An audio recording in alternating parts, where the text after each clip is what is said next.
Okay, we are live now. Good day, everyone. Good day, and welcome again to another special edition of One Global Movement. The greatest book of wisdom says, "Speak up for those who cannot speak for themselves, for those who are destitute. Speak up for the rights of all who are destitute. Speak up and judge fairly. Defend the rights of the poor, the hungry, the voiceless, the oppressed, the abused, and speak up and judge righteously." It is not just to speak up, it is taking action. Because when we speak, we are speaking from that point of our thinking, and that thinking is to take action. So we are here today for that reason. So good day and welcome to this special edition, because it is so special. You will find out pretty soon why it is so special. So I am Yvonne Mundih, and I'm going to be your host for today. In One Global Movement, we give everyone the opportunity, especially to our young people, with a focus on the young woman, to speak, to present, to say things, to contribute, to do whatever they can do. Because if we don't take action, all of us together, then we are not doing anything for our young people and families across the globe. So it is so important that we all contribute. In One Global Movement, you contribute, you do something. We don't just keep quiet, because if we keep quiet, we're not doing anything. That is why the kids, the children, the young people around the world need to hear our voices. They need to know that we are there for them. They need to know that we are advocating for them, that we are working, we are serving them. They need to know all of that. So, special welcome and thank you to our very new members. I'm going to try to pronounce the names. If I can, please bear with me. Mr. William Nuwananya, Mr. Dan Zimbo, Mr. James Rafiki, Mr. Oscar Byiringiro, Iianit Levanon.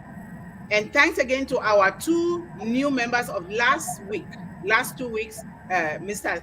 M Akram and Mr. Derrick Gonsalves. So we welcome you all here. Here we work, we serve our families, our children. Our children are the future, and that is the reason why we are here. Because we all are parents, we all are adults, and these children, they grow around us. We see them all over, even on the streets. We are here, we are responsible for them. So you are highly welcome, and thank you for joining our team of great hearts. Together, we will continue to educate, to inspire, and to empower our young people with a focus on the young woman. So if there is any new person in the audience that I've not mentioned your name here, please know that you're highly welcome here. This is for everyone. You're highly welcome. Do well to give us your name so that next time we will know who you are, and then your picture too can be on our strong team of great hearts here. So do well to do that. So you are equally welcome. Please do well to send every information about you so that we can appreciate you for what you are doing. But your presence here is highly, highly welcome. Presence is very important. Thanks to our incredible audience. Without you, the audience who are always here, watching, listening, contributing, without you, we will not be here together. We will champion the cause of the young people and children and families, especially the young woman across the globe. Thank you so much. Our profound gratitude goes to our CEO, Mr. Ash Mufare. Mr. Ash Mufare came with a voice. He didn't just come with a voice, he came with a vision and a mission. And because of him, that is why you and I, all of us are here together forming this family and to move forward on a positive note, to help, not just to talk, action, action, action. That is why we are here today. So why One Global Movement? One Global Movement comes out of the story of an 11-year-old girl who was in a place where no child should ever be made to visit, but she was there. But because of some reason, some supernatural forces, that little girl is here today. And that little girl is me, who you see before here today. And it's not just the story of this woman today. It is a story of all other youths out there, our young men and women, the story of our children, the stories of families. out there that I am representing today. And that is why One Global Movement is here today, is formed out of that unique story. And if we begin to talk, take action, love one another, nurture one another, teach one another, then we are serving the youth, the young people, and our children globally. So thank you guys so much. We got to do this with persistence, with determination, with a heart full of goal, knowing that we are doing the right thing, so that tomorrow, if we exit the stage of this life into the supernatural world, we know that we have left something so important, something tangible, something good for our children to continue to live a life of leadership and purpose. So thank you guys so much. One Global Movement has been formed out of this. So what is the goal of One Global Movement? The goal is to reach at least 1.7 billion youth in our lifetime. Reaching them. There are young people right now that are waiting for us, but they don't know how to get to us. It is left for you and I to spread the message across the globe. Because if we are here following the vision of Mr. Ash Mufare, it means that we are here to serve. We are here to serve, but in order to serve, we have to empower ourselves so that we can serve and lead the youth the way they are supposed to be led. So thank you guys so much. So Mr. John Barilla will be our incredible chat monitor, and then other people that have joined today, which is very wonderful, and channeling all the questions from the audience and comments so that we can talk. Please, I urge you, the audience, to speak up, to write up, comment, suggest, do something, because if we don't do something, we will not know how we're going to help these young people worldwide. So do something. Let us spread the vision and the mission of One Global Movement to every corner of the world, whether it is in talking to people, whether it is in saying something, because right now they are our youths who are sitting somewhere. They don't have the resources to educate themselves. They don't have the means. They don't even have a roof over their head like you and I. They don't have food to eat. They don't have clean water. They don't even have electricity that can help them to study. They don't. But you and I are here. We do have it. And we've even been blessed and highly favored with OnPassive that is going to make things better for these children across the globe. So let us spread the message. Through artificial intelligence and IT, we can do this, just like we are doing right now. If you have not already done so, please, I urge you and I ask you to go to One Global Movement YouTube channel and like, share, and subscribe and turn the notification bell on. This is one of the most powerful ways that we can get this message, all these messages that we are talking about to our youth. So let us do so. Subscribe, like, and share. And let us begin to carry out conversations that will help our youth globally.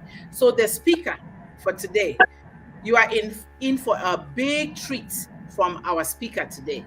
And you already know her. It's our first daughter. It's one of the founders. She's a young woman. She has been here before to teach us. We want to grab a glass of water, our watermelon slushy, and be comfortable in our seat and listen, pay attention to what she is saying.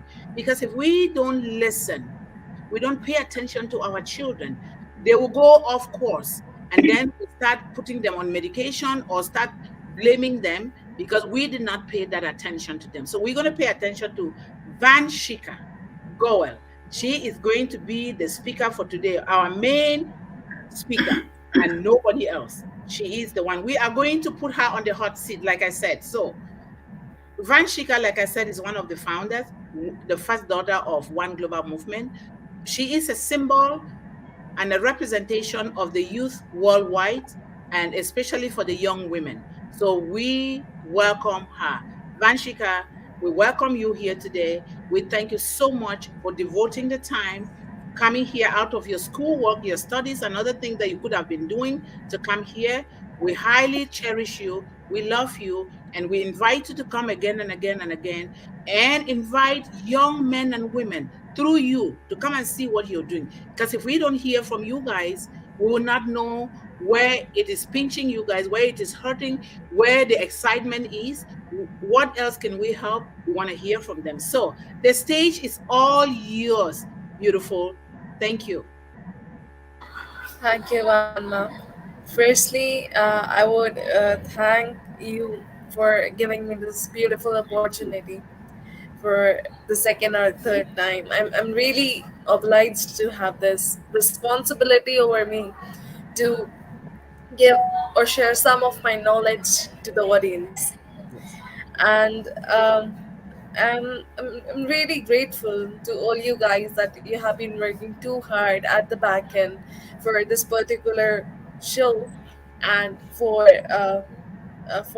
the session which is supposed to happen today. And it's just wonderful to be over here, and I'm really very thankful now. Thank you so So much. Thank you. We're going to begin with the question. Do you want me to start with the questions or what do you want me to do? I would start with the presentation I have, and Okay. accordingly we can start with the questions Okay. for me and for audience there. Okay. Thank you. Yeah. Okay. Share screen. Okay.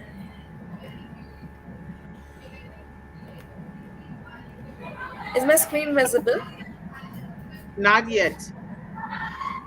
Okay. Now. Not yet. Yvonne, you'll have to look and click on her screen share. You, as the host, have to do it. Briddy, aren't you supposed to do There we that? go. Okay, here we go. Thank you. Is it visible? Yes, very visible. Thank you. All right. All right. Thanks for the confirmation. Mhm. Um, just a second.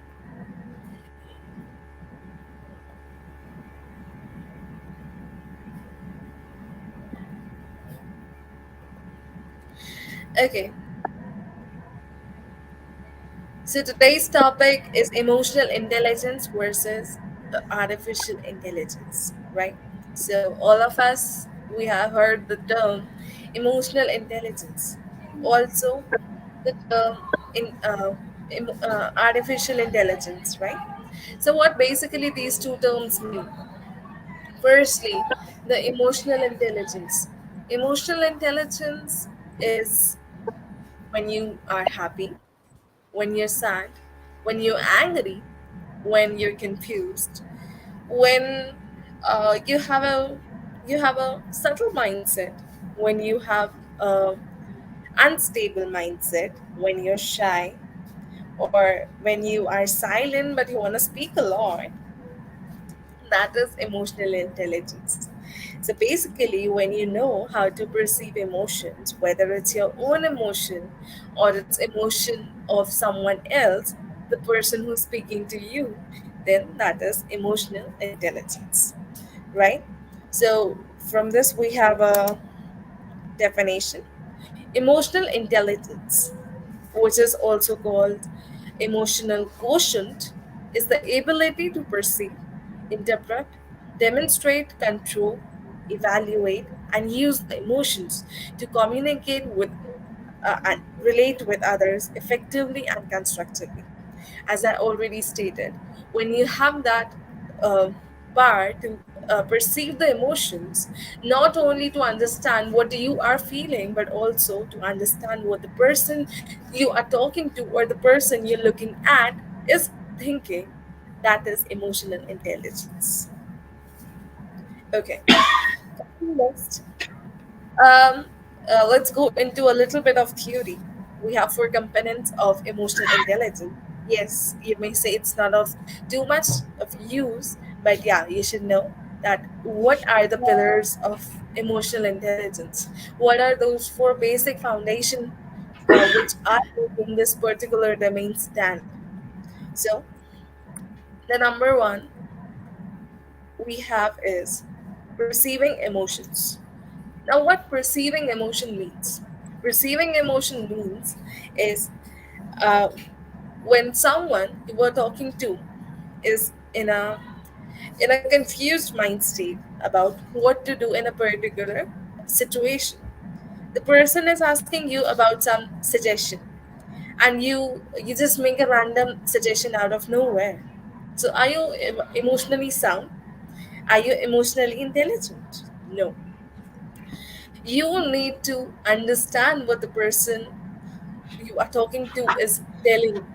You should know that what is the best way I would have taken out the situation if I was at this place. What would have I done if I was in this situation where the person is right now? So this is the very first step, that understanding of emotions. It is to perceive them accurately. You should know that what are you supposed to do in that particular emotion, and what kind of emotion is it? Are you sad? Are you really happy? Are you angry? Are you confused? You should know that. In many cases, this might involve understanding non-verbal signals, such as the body language and the facial expression. As I already stated, the person you're talking to will not himself or herself tell you that he or she is sad, happy, confused, or whatever.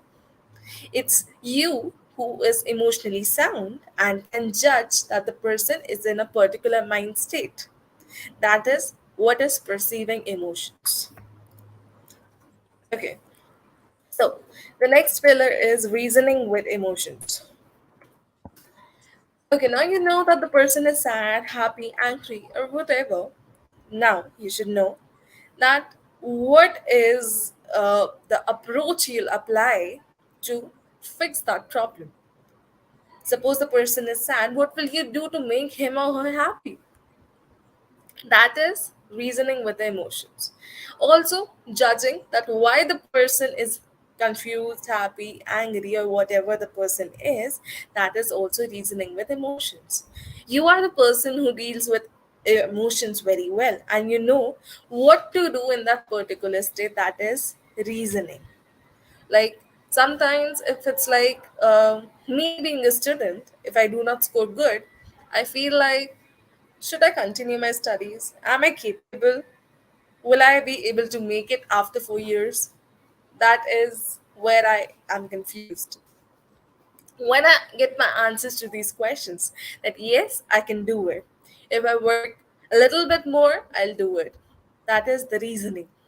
Similarly, when I know why I'm sad, why I'm happy, or when I know when the why the person I'm talking to is in what kind of state, that is reasoning with emotions.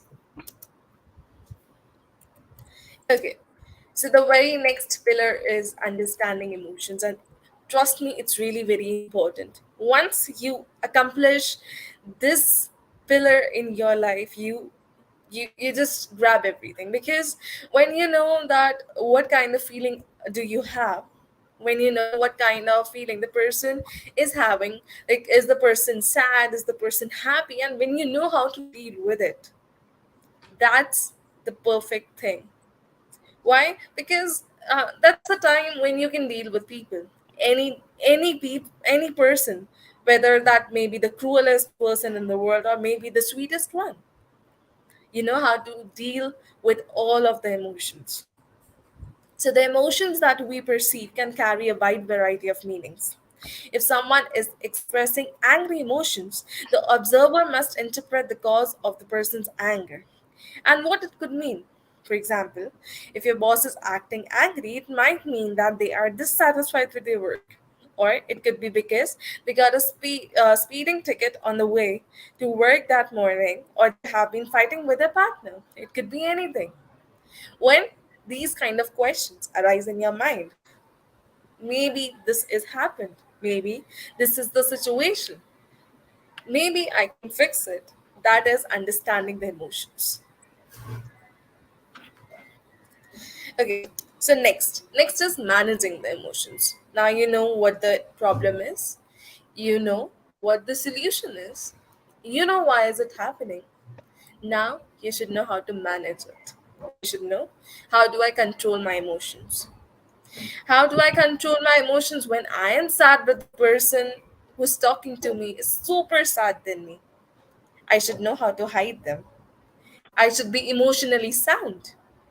just to keep my feelings aside for that particular time, because the person who I talking with is more sad probably. He or she needs more time than I need.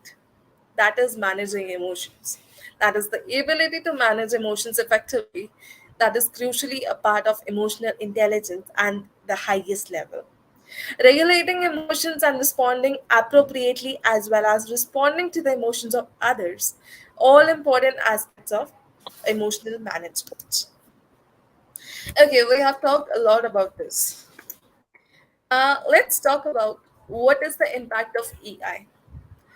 Okay, so basically, EI, which is emotionally intelligence, can make you sad, can make you happy just within the change of seconds, right? Suppose you are really happy, it's a good day, it's a good sun, it's a good job offer, and suddenly you meet your friend, and he or she tells you that, okay, I just lost my football or cricket match. So are you going to react happily? Are you going to be sad? Or are you going to cheer up? Probably you're going to cheer up the person, because if you're happy, you'll not show him that you're happy. And if you are sad, obviously you'll not do something which makes the person more sad. Now, there are majority of people who will be in grief with the person who is already sad, but that is not emotionally sound. Emotionally sound is when you understand the person is sad, and what should I do in that situation so that the situation is better. That is EI. Now, EI, it's when you do this kind of thing, you somewhere hide your own feelings. That suppresses you. That just keeps on ghosting you again and again and again. You are like suppressing, you are just hiding the things. And at a point of time you feel like, no, I don't want to tell my feelings. I don't want to tell my emotions to anyone. That is the impact of AI.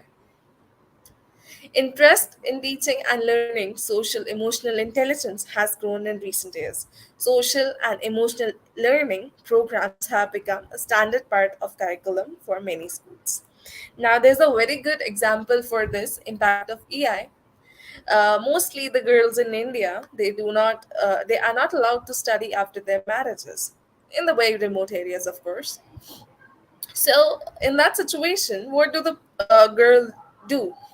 Obviously, she'll not go to the school. She'll not not continue the education after her marriage, just because the society is going to taunt her a lot.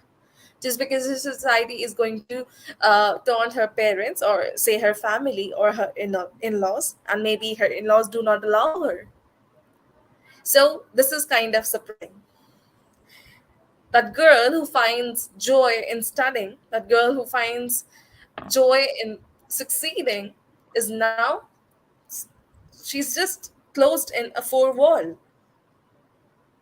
So that decision of her not going to the school is not emotionally sound.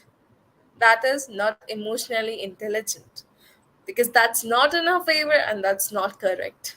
So, in simple words, whatever is not correct and whatever is not meant to be is not emotionally sound.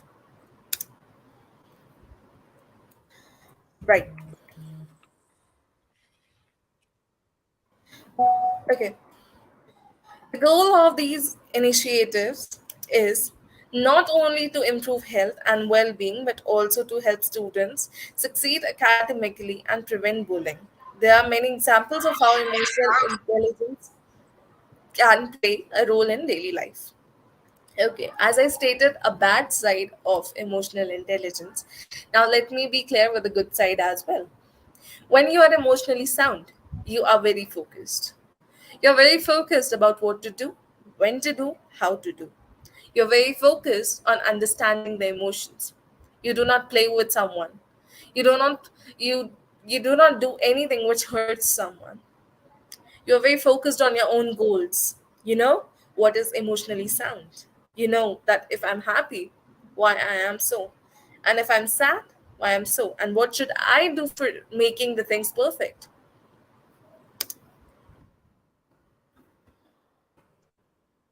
Okay.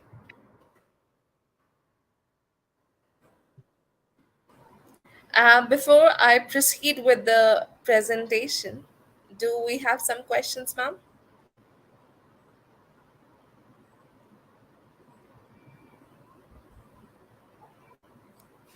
Hello, am I audible? Okay, thank you so much. I think when you go through, there are two questions for the audience. I may want to just ask the questions now so the audience can be preparing their answers and their comments while you continue. So the first question for the audience is, do you think artificial intelligence should be fused together with emotional intelligence? Do you think artificial intelligence should be put together with emotional intelligence? That is the question for the audience. And then the second question for the audience is, have you encountered some robots with emotional intelligence? And if yes, have you ever seen their rebellious side? Have you ever encountered any robot with emotional intelligence? And if you have encountered one, have you ever seen the rebellious side of that robot with emotional intelligence? So those are the two questions. While you're writing your comments and your answers down, then she will continue, and then we will come to those answers and comments. Thank you. Okay, shall I proceed? Go ahead. Right. So, what are some ways to improve emotional intelligence? Now, okay, you are a very new person and you do not know how to manage emotions. You are very emotionally weak, and so what is your approach that you'll be strong, you'll be emotionally sound? So the very first thing is listen. If you want to understand what other peoples are feeling, the first step is to pay attention. Take the time to listen what people are trying to tell you, both verbally and non-verbally. Body language can carry a great deal of meaning. When you sense that someone is feeling in a certain way, consider that different factor that might be contributing to the emotion. As I already stated, that if you're emotionally sound, you will know that what the person talking to you is thinking just with the body gesture, just with the body language. It's not necessary every time someone tells you, okay, I'm sad. It's you who have to be emotionally sound. And particularly in the domains when it comes to your family, so your friends, your colleagues, your boss. Suppose your boss is at highly angry mode and you just go ahead with the incomplete work without knowing that your boss is already angry. That will create a lot of mess for you. So it's very necessary to know the body language. You should know what the person is trying to convey you, whether it's verbally or non-verbally. The very next point is reflect. The ability to reason with emotions is an important part of emotional intelligence. Consider how your own emotions influence your decisions and behaviors. When you're thinking about how the people respond, assess the role that their emotions play. Now, as I already stated, that when someone is reflecting something to you, you should be very, very, very ready about grabbing what he or she means to say. Suppose my mom is really very angry for the glass I broke in the morning, and I'm just in a chill mode because she didn't say me anything till now. But yeah, she sees me suddenly. She stares me all the time. All the time she sees me. So, is she angry, or it's just me who is not reacting to it? It's me who is not emotionally stable. It's me who is not able to understand. It's me who is emotionally weak. So basically, when she's staring at me with those brown opened eyes, it means that she is in a lot of anger. and she needs a sorry and a good tea for her. That is what she wants. So that is reflecting. When someone is trying to reflect their feelings, your point is to grab it. Your point is to be the mirror and to observe them. Okay. So now the main topic, emotional intelligence and artificial intelligence. Okay, guys, we already learned about what is emotional intelligence, and hopefully, being in on passive, we know about artificial intelligence. We have a lot of technologies. We have OCATME, we have OTRIM, we have everything, and we know everything about the artificial intelligence, right? So let's do a comparison. Let's uh, keep a competition between these two.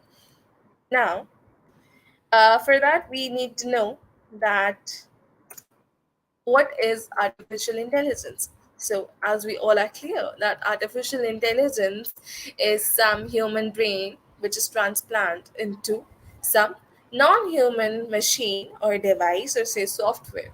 Okay, so, when comprehending emotions, humans have always been able to outshine technology, yet that won't last for very long.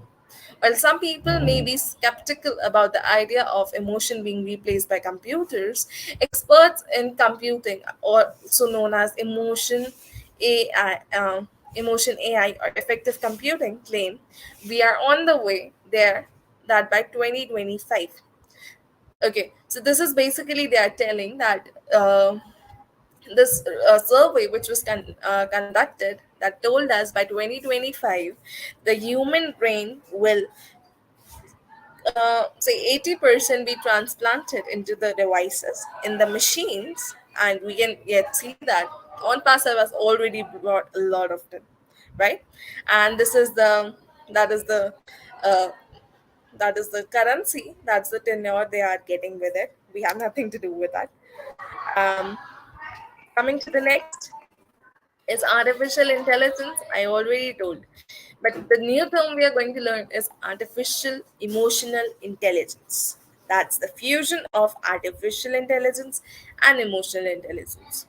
So it is the ability of computers to recognize and respond to emotions in others by evaluating data such as facial expressions, gestures, tone of voice, keyboard force, and more. With the help of this capability, people and machines will be able to connect in a way that is much more natural and reminiscent of human to human communication. Now, when we transplant the human brain and thought process in the machine, that is way too better because the machine with a human mindset would complete all those work in no time when wherein the human will definitely take say 2 3 4 hours to complete that task. And say artificial emotional intelligence will definitely give some better alternative that human brain may not think, right? Okay. So how does AI work? The artificial emotional intelligence system that acquires data through a combination of computer vision, sensors and cameras, and a ton of real world data, speech science, and deep learning algorithms process it, and then it compares it to the other data points to detect important emotions like fear and joy. Now, for those who do not know what is computer vision, so basically, computer vision is the subject which is dealing with all the AI and ML thing, mainly ML thing, which is about the image processing, image enhancement, edge detection, and many more, which is a very, very, very huge subject. I have been learning in my college, and it's very difficult. But trust me, that particular subject with few more like sensors and cameras, it has made our living really very easy because the cameras, the sensors are someone where we use robots in, right? We have that sensor connected to the robot or some that machine that works by itself. So that is basically The robot does all the works by itself. That is the sensor, right? Computer vision, HCI. So these are few subjects where these are used because, say, for the Tesla cars, for the self-driving cars, for security purposes. Say if there is something which is not unwanted, it's unwanted and it's present in a public place, say some bomb or uh, some rebellious thing, so that is how it is being detected. That is AEI, that is artificial emotional intelligence, which sees, it perceives, and then it detects, and then it tells you, okay, this is harmful, and then it just takes some action if it's if it's commanded, if it's an its algorithm, then it tells it to destroy the thing, or otherwise it just tell it to the main owner that, okay, we have some spurious thing over here, we need to finish it off. That is how emotional intelligence work. The computer interprets the emotion and what it might mean in each situation after finding the correct emotion. Computer becomes more adept at recognizing the subtitles of human communication as emotion database expands. So I already explained that as soon as we come to know that what is the situation and what should be done, whether the device which is there, it takes some action, or it just tells the header is the owner which is there, to take some action against it, right? Okay, so now what is emotion recognition? So emotional recognition is nothing, as I already told. It's just that sensing the emotions. It's about, you should know what the emotion is. It's about, you should know whether the person who is just in front of you, what kind of emotion is he having. And now, this particular technology of understanding what kind of emotion the human being is having is just transferred into the device. Now, that is called AEI, definitely. So, that uh, technology by which the device can easily detect the emotion of a human being is called emotion recognition, right? Okay. So, following are the benefits or advantages of emotional sensing technology. We can just go through this. It helps the employees and HR team of the company to manage stress levels. Technology does not require any additional expensive hardware to adopt. Real time voice based emotion analysis creates opportunity for automated customer service agents to recognize the emotional state of callers. This helps companies establish deep emotional connections with their consumers through virtual assistant devices. Okay, now we have some drawbacks as well, because the coin always have two sides. Similarly, everything has advantages and disadvantages. This has always been taught. Validations of emotion data set is a challenge in order to have accurate emotion recognition system. Finding or detecting emotion is haystack. It is a challenge to make emotion available in different languages. Of course, emotion has no language. There are limitations with different types and versions of the software, such as data set input is only textual, data, image, pattern, video, and audio inputs are invalid. Okay, so basically, when you speak, then the machine will only understand what you are speaking. And maybe when you're speaking, it will just judge with your face that what kind of intelligence state you are into, right? But if there is some pattern, if there is some audio, though, I don't think so that the device will be able to recognize it. Performance and results of the emotion sensing system depends upon the accuracy of the sensors such as cameras, thermal image sensors, facial recognition algorithm used, and so on. Now, audience, I have a question for you guys. That ask yourself that if emotions are fused with robots, will it be harmful to human beings or it will be a blessing to you guys? Because as I already stated that everything has a dark side too. Then you should know that what is actually right. If there is a robot, will it help you or it can be dangerous also? So, guys, thank you so much. I end over here, leaving this question to you, and I want the comments right there. And I hope you just like and subscribe our channel. Thank you. Thank you so much, Vanshika. Thank you. Audience, let us join together to answer this question. This is so important because to everything on earth, even the best things, if we overdo it, then it can be harmful. Even with water is good.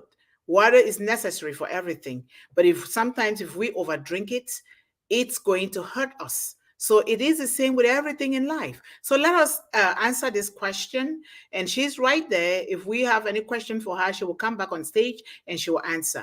Or Mr. John Barilla will bring some of the questions and the comments, and let us begin to see what we can do with those. So after that question, I think there is one more question. So let's answer that one, please. Your comments, your answers is very necessary. Thank you so much. And thank you so much, Vanshika, for while the audience are writing their comments and their question, I just want to thank you so much for taking the time to do this, because the emotions of all of these gadgets and everything, if we don't train our children, our young ones to use it, or even ourselves, because some of us to also misuse it, it can be good and it can be bad at the same time. So let's get the answers there, please. Thank you so much.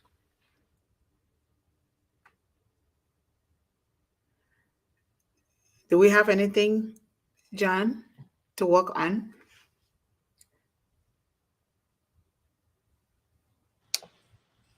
No, not yet. I'm looking in the chat. I'm just writing in the chat. You know, what are your thoughts and questions or feelings about this question? And folks, if they can hear me, obviously, Yes. after the information we've heard, simply think of this: if fused with emotions, are robots harmful to human beings? Think about that, because we've heard a lot of information there. It's a lot to take in. But think of that question. That's something general that you can think of. Maybe you have something to ask or a comment about your thoughts about, if fused with emotions, are robots harmful to human beings? Think about that. This is something we're going to be facing in the future, very near future, the present future. Yes. I have something in my mind, but I'm going to hold it for a second and just see if anybody comes up with some questions. So folks in the chat, type something in there for me. I'm looking. Yeah, and anybody that wants to speak, like those that are on the panelists, Ava is there, Akram Yes, is there. You guys can just speak out so everybody can hear. Yes, our panelists are welcome. They can speak first. I don't need to speak first. Anybody have any thoughts about that? Kick us off. Maybe you'll get the people in the chat to thinking. Yeah, I'll say something. I think that I think it's been repeated. I've heard this often that people are afraid of AI because they feel that it could control or influence human beings. But as Khalid Mana and the OTEC pros often reiterate that AI is created by humans and the information is fed to AI by humans. So AI itself will not take a life of its own, will not be able to do nefarious things on its own. It's the people that are doing the programming that really give this information to AI. So I don't think we should fear that unless you have really bad people doing things, which I don't think we have that happening right now. So I think we're in pretty good shape. Thank you so much, Yes. Lynn, for that. And I'm glad that you talked about that, because that is a fear for everybody. And this fear, I think it comes out of ignorance. A lot of people don't understand. Imagine that some people are using this AI IT for the first time. What would they think?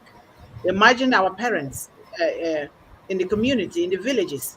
They don't know what this is. So they're obviously going to think that this is not good for the children. But with everything in life, if you abuse it, it's going to go that way.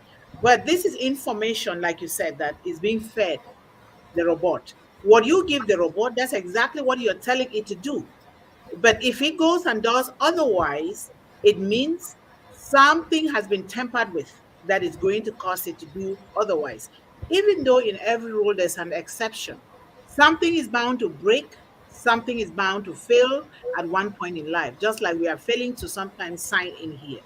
So I think it has to be really scrutinized and screened to make sure that those that are creating, building this robot are feeding it with the right information, especially for our children, but more so for everyone. So thank you so much for answering it. Can I speak a bit? Yes, yes, yes. And I Yes, of see Ava course. too, but let's go first and then we'll go to Ava next. Go All ahead. right. Uh, I've always been afraid of AI, especially after seeing Arnold Schwarzenegger's movie and the Bionic Man and all these things. It could be very destructive. But I want to go with Lynn, with what she said. It all depends on the people who are behind it, who feed information, because AI is what you teach it to do. It's a learning machine, and what you give it to do, that is going to do it. Uh, this having said that, I'm rest assured that on passive is not that. On passive is on our side to help people, help humanity, help us grow intelligence, and help us to do the right thing and to go the right way, to use it for our benefit. Thank you so much. Thank you. Ava, you have a thought? You have some thoughts about that? You Yeah, have a question? Go ahead. I yes, I just had a small thing. Of course, I'm going to take a piggyback on Lynn and Derrick here. First of all, let me say thank you, Vanshika. This was a wonderful, wonderful presentation. It was really very good. Appreciate it a lot. So, like what Lynn said, it's it's true that when when somebody feeds wrong information into these robots and artificial intelligence, that is only when things can really go wrong. And as once Mr. Ash Mufara also said, he came out even with the in the last webinar that we seen. He was out with his the voice speaking for him from the artificial intelligence, and it was pretty scary, like to but he says I find it scary, like he found it pretty much. But the thing is, once if a person is feeding some good things and good thoughts, there's nothing to be afraid of, and we are in the most capable hands of artificial intelligence in non-passive. So there is no way that anything could go wrong. But of course, we an eye has to be kept on it, because the children and the youth of today have to be built up for tomorrow, because they are our future. That's all I have. Thank you so much. Thank you. Yes. Thank you, Ava. And now in the chat, I do have a comment from Henry Tucker, and he's saying some people are treating AI like they did when computers first came out. Now, that would kind of say what Ava's a little bit talking about, and people being afraid or it's scary. Because they're, of course, when we first began to use computers, a lot of us, oh my, what is happening here? I can think of a lot of old movies I remember from the 50s, for example, when you would see examples of these huge computers that would fill an entire room compared to the little things we use today. And people were so much in fear of what they might do or what they might say or what they might control. So Henry's comment there is interesting. And then also, I have Anne McLemore. She says, robots can be helpful in helping others understand their emotions, and teach them how to control them. However, robots cannot replace heart and soul, which is important when dealing with emotions. So that's her feelings about that. Does anybody maybe have a thought or comment about that they might like to expound on? Do you have Like what I anything, think there Vanshika? is, oh, go ahead, go ahead. Vanshika, do you have anything with regards to that? I Can I say it's not something? I really have something because when it Iboli? comes to emotions, as I already stated that when you infuse emotions into any technology, say any device or software, uh, they perceive it the way you store, like the way you infuse it inside them. Also, at the same time, I will say that if there is uh, some algorithm which is say wrong, then it can destroy it in seconds. That is some really dangerous point. Uh, so I think I'm very stable on my point over here that when you infuse something into any technology, we just have to be a little bit careful, uh, because it's our carelessness, it's human beings' carelessness which makes the robot careless or say rebellious or out of control. So if we'll be a little bit careful about that, the problem which would be created, that can be sorted. I think I already told about Sophia, who's a robot, and she was in an interview asked what would she do with the humankind, and she said, "I would destroy them." That is the rebellious nature, of course. That is what she said. But yeah, at the same time, if there would be the correction of algorithm, then that can be sorted. That can be back to normal. That's what I want to say. Thank you. I think Mr. Thank you. Thank you so much, Vanshika. Go ahead, Mr. Akram. Yeah, thank you, Dr. Iboni, for giving me chance to say something, and thank you, Benshika Goel, for your nice presentation. And I would like to say only for artificial intelligence on passive, because just I'm sharing that. My name is M Akram. You know, on passive. Um, is limitless opportunity by because of artificial intelligence is shaping the future of humanity across the near nearly every industry. Artificial intelligence, and it is already the main driver of emerging technologies like big data, robotics, and IoT, not to mention generative AI with tools mainstream attention, and it will continue to act as a technological innovator for the future. Uh, Roughly 44% of IT companies are looking to make serious investment in AI and integrate it into their business. We already integrated AI technology to our all digital products. I mean that of our on passive products. It's good news for the world. Our AI technology will not be harmful. It will be limitless opportunity for the users, resellers, and the organization. Thank you. All right. Thank you so Uh, much. Thank you. I do see now, there's a couple questions popping up, but I see in our chat here, Dan Chris Rwanda, he says, my question is, what will happen if emotional intelligence is more than artificial intelligence? That's kind of I'm not sure how to respond to that. What will happen if it's more than? That means the emotions would be greater.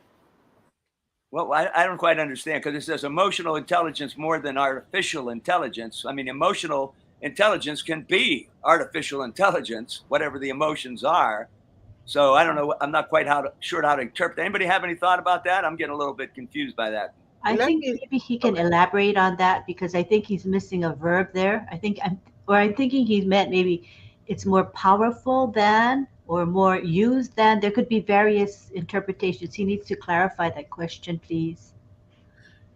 I think Yeah, that's if he where well, he could type I perhaps. understand. That's the way I also understand the question. Okay, If and also emotional, then we have Sabs who wants to. I think is he waiting in the room there because he says I'd like to speak. John Sabs has something he'd like to say. Are we able to have him talk from where he is, or can he come on? Maybe. yeah, he can come in. I can go out and then he can come in, or what? All right. Well, maybe we could do that for a moment, and then you'll come back. But he's not in the studio yet, so he has to have the panelist link. Does he have it? Yes, I Oh, I sent don't it know. to him. He had it earlier. He was here. Okay. So he'll I'm need to assuming. click on it. Yeah, have him click on it. Okay. Well, there's room in the panel. There's only 8, and you have a maximum of 10, so 2 more can fit. You don't need to leave, Yvonne. Okay. Right. Thank you. Go ahead, Sabs, and come in if you can hear us. So yeah, going back to the previous clarification that Lynn just made, and if it's not the way you meant it, Dan, you're free to say otherwise, because we are here to learn, to discuss, and to learn from one another. If emotional intelligence is more than artificial intelligence. It depends. Is it more in a good aspect or in a bad aspect?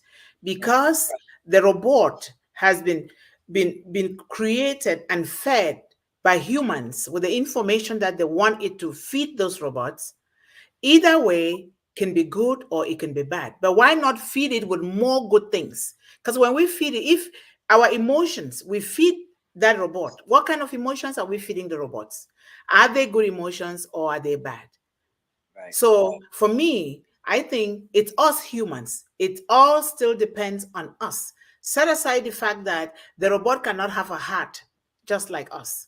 But the information in there, what they go to execute is being put there by us. And so it is left for us now to put the best information, because it's still going to be for our own good, for the good of our children, for the good of our businesses, for the good of our community and everything. So I think emotional intelligence, if it is more, if it is good, it is better, because we're going to feed those robots with that information. Thank you. Thank you. Thank you. Now, I don't know if Sabs is ready yet, so I'll just kind of continue until we can see what's going to happen there. But there's a couple. Well, let's see here. I know Iianit would like to. She says, I also have a comment to make and a question. Iianit Levanon, if we could, is she able to come on? Yeah, she can come in. We have space. Well, let's see what we can do for that. Okay. I'm sure she's ready if we know how to do that. And while we're waiting, I see Levi Mamabolo says, very true. Robots will do what they are taught to do. If you want it to be rebellious, it will be. And then also Henry Tucker says, I think robots are pretty smart. They look at all the jobs they took from the automotive industry. Now, these are the kind of things that we hear automatically about artificial intelligence. People automatically assume that, if you want it to be rebellious, it's going to be rebellious. Or look at all the jobs they took away. And these are things that we have to remember, that it's how the artificial intelligence is created, or where it comes from once it's given the machine learning ability. The whole idea that it's automatically going to be rebellious or evil, or look at all the jobs we lost. Well, first of all, most of the situation is maybe the automotive industry lost certain menial jobs that could be handled by tools controlled by artificial intelligence, but it's creating many more jobs, so that it's not the idea that we're losing a lot of jobs and people. It's that it will create more opportunities that aren't menial labor that people will be able to participate in. So I'm just using their thoughts to bring those thoughts to my mind. And is Iianit ready to come on yet? Is she like in the waiting room? I don't quite understand how to. No, she uses. I sent her the panelist link. Let me make sure. Let me check. Maybe you can make sure she has the panelist link. Well, let me say then. Go ahead. Why not read Anne McLemore's comment, which is robots can be helpful in helping others understand their emotions and teach them Ah, how to control them. However, robots cannot replace heart and soul, which is an important thing when dealing with emotions. I thought that was interesting, an interesting that's good. perspective. Yes, thank you. Hmm. I think that is so good because now we are discussing and then we are already answering the second question. So that is so Yeah. wonderful. And I just want to. I have a thought. I just wanted to say something about my own personal experience. Right now, my union. I'm an actor, and I belong to Screen Actors Guild, American Federation of Television and Television Artists, and we're on strike against major companies, all the production companies right now. Now, one element, just one element of what we're concerned with. Not we have many issues, of course, but one issue is about artificial intelligence, and there's a concern within the industry of when uh, computers and artificial intelligence begin to affect the artist and control the artist or take away opportunities that should be provided by the artist. For example, we know we already have in films, they used to have you need a certain number of people to play the army. Nowadays, you can have a few people to play the army, and you can have thousands of computer generated images. And there's always a concern about you're losing your living, or for example, people that make voiceovers or commercials. If people are worried about losing their ability to do those on their own, or being paid their revenue and their residuals. And so my union, for example, would just be concerned that when we create these things, that you make sure that if you're going to have an image that's repeated over and over again in the media, that the person who would receive residuals is still going to receive a proper residual, even though it's not an artificial character now that's making the image and the voice. You see what I mean? Because people that did it in person before would be paid over and over again under their contract. That's just a way that I could just throw in there that my own industry is concerned about where we might be going, or how we have to make sure we use it in the right way. Always goes back to that, using it in the right way, whatever you're doing with it. So Yep. that's just a comment. So And where are we now? okay, I just want to throw in one little thing that being a parent, parents are very concerned. But even before the advent of the artificial intelligence, the kids sit and play a lot with their gadgets and and playing with their phones instead of interacting with human beings. Now we have to be responsible for them, teaching them from the very onset that they use it only when it is necessary, not to just interact. You see, in this social world now, the kids are not interacting with peers, with friends, with families a lot. And in that aspect, as they grow, they begin to lose their social ability and capability. They don't really have good friends, and now maybe they want to get married in the future. They are unable to find the right partner because they were interacting with gadgets mostly. So we need to start training children from a very young age to know that there is time for this, to interact with your robot or your gadget, and there is also time to interact with humans, because these two things, whether we like it or not, they're going to be here, and they're just going to keep advancing. So it is left for us to start doing, because in the end, when these children don't have the friendship that they so desire, the good one, or they can't interact, or they can't find somebody to marry, guess what?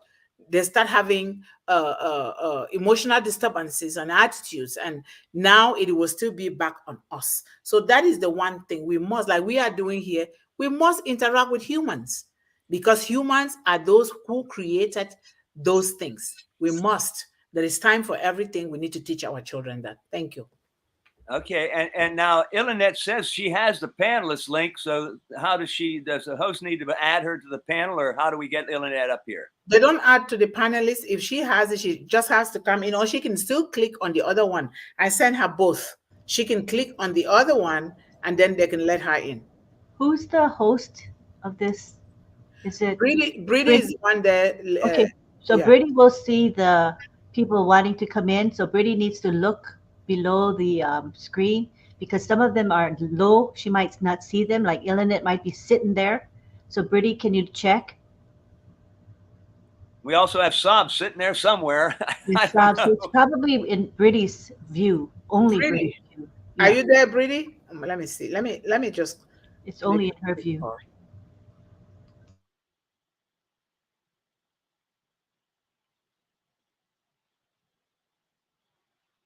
I think we need some artificial intelligence to figure this stuff out.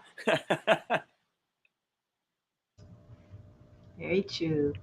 And in the meantime, as we wait, I see Momodu just came in. He's saying Yes. robots can be good or bad, depends on how they were fed with information and with the intent. But Yeah. for unpassive robots, there's no reason to Who be is saying worried because they are built with heart. people? And that's from No. Momodu But can Jalo. you let people in? People want to come and Yes. speak, but there's Uh, Yvonne, you're unmuted. Might want to mute. no, the studio is not full. All right. And I see Alex says, I want to say something. And then he says, very nice show. Thank you, Alex. Thanks for your compliment. Sobs is still saying, when can I come in, John? We're trying subs. And we have William, William Nuwamanya. And I think Yes. he's a panelist as well, isn't he? But he says on the written comments, I have accepted. Oh, I'm sorry. I have appreciated the artificial intelligence, but my question is, when will it be applied to our schools and companies in Africa? And yes, and if yes, how can those robots used where there is no electricity? So he's anxious to see it being used within Africa, and I don't blame him. But if there's no electricity, how does that work? He's asking. Okay, I would like to answer this. Sure. Go Am I? ahead. Go ahead. Go right Okay. ahead. So it's not just electricity, as we all know. It can be solar power. It can be a battery. It can be any thermal energy, or say electricity you can generate, and you can work on it, and you can just feed the information. Like you can connect that device with that particular energy, and then you can. That is the source of energy for that particular device, and it can work definitely. So it's not necessary that electricity is always needed. All right. Now, is there a way that maybe I've seen somebody say? Corrina says, "Yes, I said the studio. It said the studio is full. Uh, yet we're telling them that the studio isn't full. If somebody wants to, you can knock me So off. I don't know if I can have a mic. yeah, that means there are two people waiting and not being brought in, and it's under Briddy's view. So Yvonne's helping with that. So there is space right now, two spaces, Okay.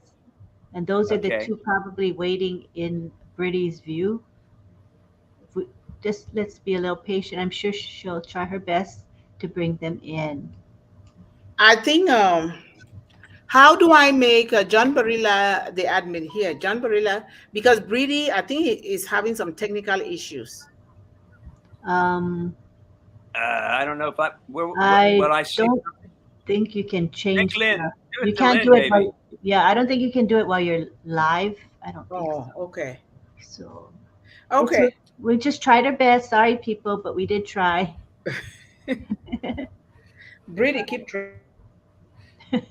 Lynn. Yes. Okay. I would like to say to Vanshika, um, are you agree with me, or if you agree, then you describe it. Uh, when we talk about artificial intelligence, all that comes in our mind is logic and algorithm. No one even wonders about emotions, right? But when we talk about emotional intelligence, we try to relate emotions with logic. Is it? No, sir, not it's not always you relate emotions with logic. As I stated, emotional intelligence is basically when you perceive the things correctly. It's not about what is in your favor, what is in someone else's favor. It's what is correct. Okay. So, as I gave an example, suppose, you have a bad mind right now. You had a bad day and you're not in a good mood, but someone who's sharing their happiness with you, you'll definitely go for their happiness, right? So that is the state of mind when you know. It's not the logic. It has nothing to do with the logic. It is something which you need to understand. That is just the reasoning. That is just the understanding. And that is emotion. You should know what the person is up to. That is emotional intelligence. And I do not find any logic behind this.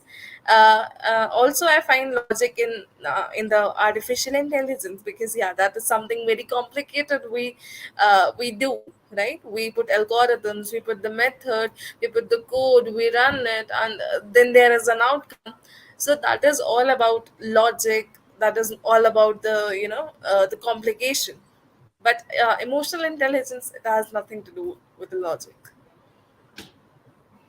Okay. I see Briddy's come up there. Okay. If they want to move me down and bring one of these folks on, like I see Lynette says again, it says I'm in backstage. Okay, Briddy, bring Eleanor in, please, and Sabs. But I can also drop out too. But after that, John, we're gonna go to the announcements and then the closing remarks. Yvonne, you stay and I'll go ahead and exit. So Oh, I really want you here. It's your show. So you stay and I'll thank you everyone. thank you so I'll much, be Lynn. watching the YouTube chat. Bye bye. Okay, thank you. Okay. Okay, Briddy, bring Eleanor in when Lynn exits, please. And while we are Before waiting, I don't know what we're doing about Sabs. He's got. yeah, He's the after that, first one. Sabs can come in too. And Okay. John, if you want to go ahead and okay, Sabs is here now. Okay, There we go. okay, There Sabs, he is. it's your turn. Hello, hello. All I want to say is AI is like being, I compare it to Tom. Tom meaning totally obedient moron. Garbage in, garbage out. If we put garbage in, garbage out. But my worry is, what do we do with the politicians and the drug dealers and all that misusing this? Any answer? Um, I okay, I can say something. You know, in every society, in every family, there is always that person that is going to break the law, no matter what. But the thing is, the politicians, the leaders of our various countries, our various society, our various families have to really dig their heels in with the law.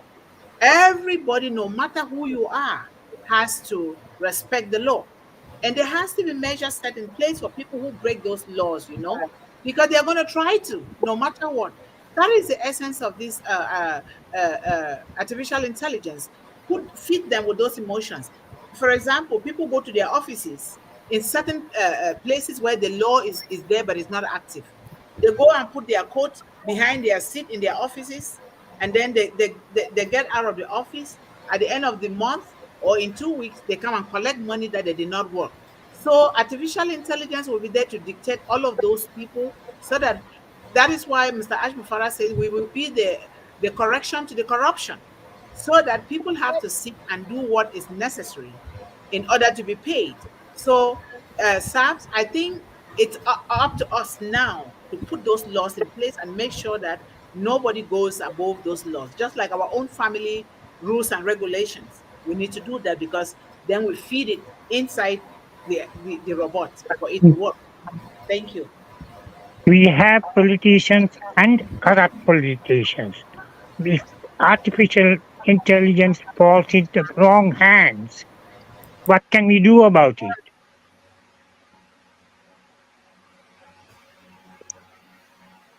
Can somebody answer that question? Well, the effort, Creating something better than the wrong. the effort has to be made by, like on passive, for example. It's easy to think about it falling into the wrong hands, but the point is, for example, what are we going to do with it? Well, we're not letting it Yeah. fall into the wrong hands, and we're going to have the right attitude and heart put into artificial intelligence. And of course, something could happen. There's good guys, there's bad guys, there's good versus evil. That's never going to go away. It's a battle, and we hope that we win. That's all. We can't let too many people have complete control to create bad artificial intelligence. And if it has machine learning, hopefully it's in a way that how does that happen? What is it presented, and how does it learn? Well, we have to help to make that a positive thing. And I don't know, because I don't know much about this myself. These are just my feelings. So that's all I would say about that. And I see we have. What? Go ahead, Sabs. What? That's why I called it Tom, totally obedient moron. Because what Okay. we tell it, it has to do what we tell. So if in the wrong hands, it might worry. That's all. Well, we got to fight against those wrong hands having too much control. Yeah. That's for sure. Yeah. So, and I see Okay, then. we have Iianit is here. She's made it up, and I think she has something to say. Iianit? Yes. Hi, can you hear me? Yes. Thank you. Thank you, Yvonne, for inviting me to the panel.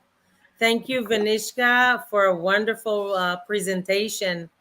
This is truly such an important topic to discuss.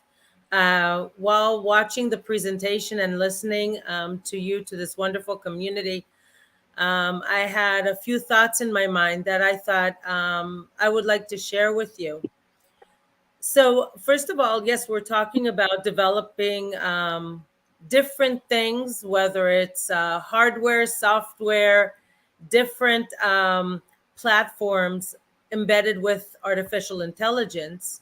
So for us, let's say if we call ourselves the group of the users, yes, there should be, in my opinion, some barometer that will be able to detect if this platform is, let's call it the on-passive barometer platform that will work, or something else that maybe we should be a little more suspicious about.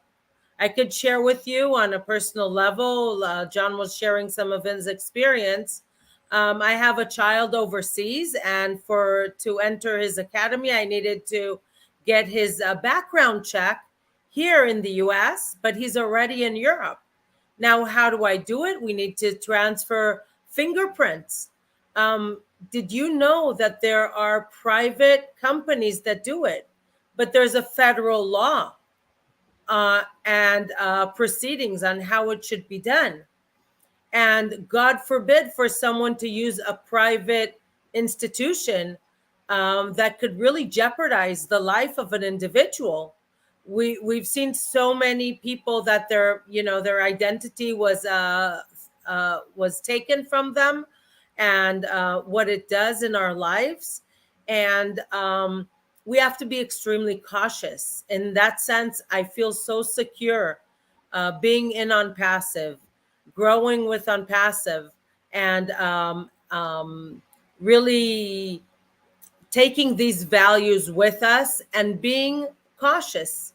And we are good people here, but there's a lot of evil out there. And for good people who have good intentions, it's sometimes really, really hard. And sometimes we're being called naives. It's hard for us to think in a criminal mind. We have to have that conversation with ourselves constantly. Even if we have some social media that we're uploading a photo that could be very naive or really innocent, and someone else could take it, if it's a photo of us with our children, or a photo of just our children or our parent or whatever. I've been working many hours trying to maneuver through social media, figuring out if this profile is real or not. Who am I communicating with? What do I need to do in order to determine that? Do I ask them a closed question or an open question? Do I at all communicate with them? Do I see this link that came from my friend, but it's actually not a link from her? It's a link that was sent because her account was hacked. Personally, I was hacked with WhatsApp a few months ago. It was horrible. Was horrible. So that's on one hand, as a user, as a parent, as someone who looks at on passive and the whole world, also from a like an educational point of view, and looking at the new generation, the younger generation, and talking about artificial intelligence versus emotional intelligence. I'd like to use two words: one, process, and the other, gap. As the artificial intelligence is growing and getting more and more into our lives and developing, I find that the newer generations are, I would say, deteriorating, I'd say, with their ability to, not ability to develop, but just the emotional intelligence in reference maybe to other generations. And I'll give you a great example that I just saw yesterday. I went to a back to school night. My son goes to a public school, probably one of the most renowned schools in California, very academically oriented. Every room has every classroom has a smart board. My husband and I are looking at each other. You know, we did not have that growing up, and we're not in our 70s. So we had a tour. We went to these classrooms. It's my youngest. I've been to several high school back to school nights. I've seen the school grow with years. And then they announce another new place called Wellness Center in the high school. Now, this is an upscale community. I have to drive 30 minutes away to take him there every morning. And I'm wondering to myself, what is this wellness center? My first instinct was maybe it's a gym. I walk in there. It's a therapeutic center. It's a place that has a living room and 3 rooms with nice music. One of the most used words in the back to school nights that I've seen in the years were now balance. We need to bring in balance to our kids' lives. There's growing stress. You know, we've seen the what the COVID has done over time. Our children need our guidance. The younger generation needs much more guidance than we needed to develop emotional intelligence. We see it on a personal level in homes. We see it in the transfer when high school graduates move into dorms. Most of them in the United States, or many of them, are living at most with another sibling, but most of them have their own bedroom. What a transition for them, moving in to live in a bedroom with other students. And these kids are 18. We have to help them. Artificial intelligence has its place and it's doing a lot of wonderful things. We need to make sure that, like people have said before, computers are stupid. They're just intelligent as much as we input that information into them and the capabilities. We need to give the younger generation and to people around us a hand. Help them develop emotional intelligence. We've noticed, by the way, in the business world, people that their emotional intelligence has more, let's say, has more developed, and just I'm not sure which terms I should use here. They're more sensitive, let's say, to the other. They have been more successful because they've been able to pave their ways through in a better way than others, maybe. So I love this topic. I want to tell you that I will adopt this for my meeting. You see, I'm I'm living in the US. I work a lot with people in Israel and with Hebrew speakers. And this is definitely a very important topic that we should talk about on and on and on, because it's never ending.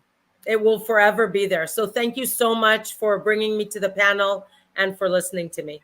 Thank you so Okay, much, okay. Iianit. Thank Thank you. you. We thank Vanshika. Vanshika, you did well. You see, everybody's going to adopt this because it is going to be an ongoing teachings for all of us, especially for the younger generation. Thank you. There's a couple of, let me just real quickly, for example, M Akram, she kind of supported Yvonne's statement by saying, I agree with Yvonne. Nothing can ever replace the beauty and energy exchange of the human interaction and physical touch. So that's that. And also now we have Dan Chris. Now some of these things that people would ask, it's kind of like we have to make assumptions, and really we're not going to be able to answer some. But I'll say what he says. Oops, sorry, didn't want that to happen. Here in Africa, my thing is jumping around. Sorry. Hold on. Well, I accidentally deleted that as my fingers were going down. I'll have to skip that. Forgive me for that mistake and error. And then we have our own Derrick here. He has asked, it's kind of, again, an assumptive question.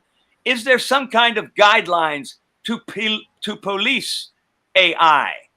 And so that's one of those questions that I'm not sure we can, unless Derrick has some thoughts about that, some kind of guidelines to police AI. I think I have a thought. AI, as we've already discussed, is us. AI is us humans. We, just like we've been blessed with knowledge to write, to speak, to do things, to cultivate things, AI has been cultivated and built by us and fed it, just like you're feeding a baby, a newborn baby. Whatever you're feeding your child, your baby, that's exactly what is going to come out tomorrow. Just like us, what we eat, that is what we're going to get. What we hear, what we set our eyes on, we're going to get it. So we have to be the ones to police ourselves first, to put those good qualities into ourselves so that we can in turn feed AI to then facilitate the job that we want it to do so that businesses can grow, we can grow, and all other economies in the world can grow. It is us. AI is us, but with some natural differences that AI cannot get. Thank you. Very good, Yvonne. And very quickly now, I can find the question that I accidentally, not question, but statement I accidentally deleted. Here in Africa, I think he means, emotional intelligence is more than artificial intelligence. What will happen about this situation? Again, a very difficult question for us to just come up and make an answer for, but he wants to know. Go ahead. If we have more of emotional intelligence, I think that is very good for us. But what kind of emotional intelligence are we having? Is it the good or the bad one? Is it the positive or the negative? What kind are we having? If we have more of emotional intelligence, that would be so good. That is the best part of it.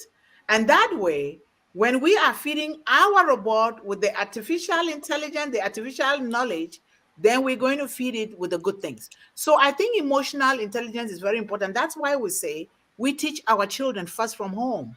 So that way, they do not depend on those gadgets. Emotions are so important when you understand yourself.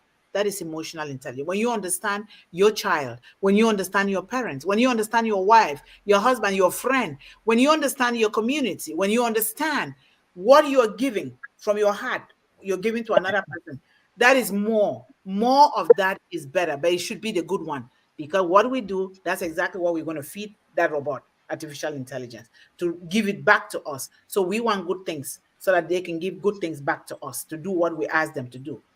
I think that is it. Thank you. Yes, thank you, Yvonne. And now I think that's about it for the questions that I can see. I'm so happy I found that one that I accidentally deleted. Okay. Thank you, John. Anyway. And this thing has gone way above and beyond. And thank you guys so much. This shows that this topic is so important. This shows the commitment, the determination for all of us, and the willingness to be able to educate, inspire, and empower our youth, our young people, our children, our families, even ourselves. So I'm going to let John go ahead with the announcement. But before you go, I'm going to say certain things here. I'm asking that all of us come and support one another the best we can. Let us do that because 1.4 million founders, if we cannot attend some things every day, let's show up at least once or twice to support one another. There is a magic duo that is going on. There is Iianit tomorrow is it at 1 p.m. Eastern Daytime, Iianit? Can you hear me? Yes, I can hear you. Yes, it's at 12. I'm afraid that it's at the same time with Marty DeGarmo. I just, because it's worldwide, I had to do it that time. We had to give it a new name, and it's called Nurturing the Unpassive Way.